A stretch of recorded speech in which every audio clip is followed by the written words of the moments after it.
حياكم الله. كلياتنا شفنا هذا المجرم اللي في كوباني نزل علمنا علم السوري وأهانه، وبالتالي أهان كل السوريين بكل مكوناته. نعم، وأحزن كل السوريين بكل مكوناته. وما في إنسان سوري وطني شريف بيتمنى الشيء اللي صار يصير.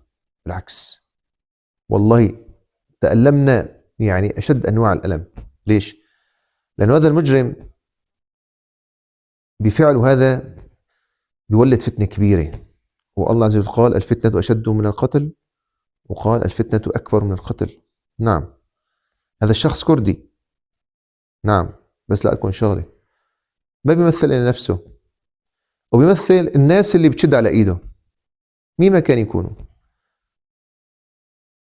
بس ما بقول بيمثل كل الأكراد، وما بصير أقول إني كل الأكراد بيمثلون هذا المجرم، لا أبدا. والله هناك من الأكراد الشرفاء الوطنيين، والله يعني من أحزنوا هذا الأمر، واللي طالعوا منشورات على صفحاتهم، والناس اللي الوجهاء والأعيان اللي بعفرين وغيرها من المناطق اللي طالعوا بيانات واستنكروا هذا الأمر، أنا بوجه لهم تحية وأقول جزاكم الله خيرا. ما بريد هذا الشيء يصير يا جماعة، والله العظيم ما بريد هذا الشيء يصير. وبعدين هذا الأمر بدي أقول لكم شغلة، ما بصير أنا أخذ ناس بجريرة ناس. صحيح هو كردي ومجرم وأخطأ، بس ما بصير أقول كل الكراد أخطأوا، لا أبدا، لا قانونا ولا شرعا. قانونا ما بتاخذ فلان جريرة فلان، حتى لو كان أخوه إذا ما له علاقة أخوه في الموضوع، بقول إن أخوه معه، لا، ولازم يتحاسب طبعا، وتنزل فيه أشد أنواع المحاسبة والعقاب. هذا أمر الآخر شرعا. الله عز وجل قال ولا تزر وازرة وزر أخرى.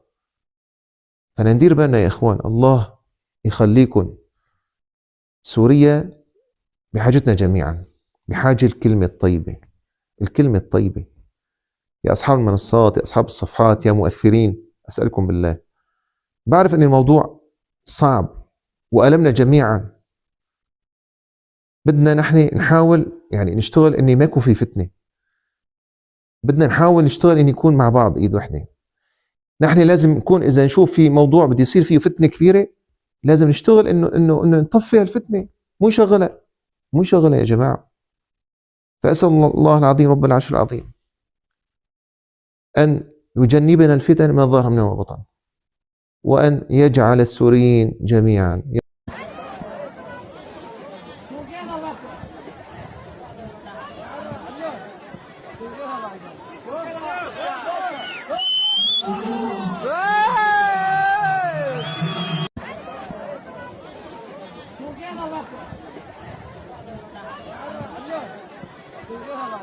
Go,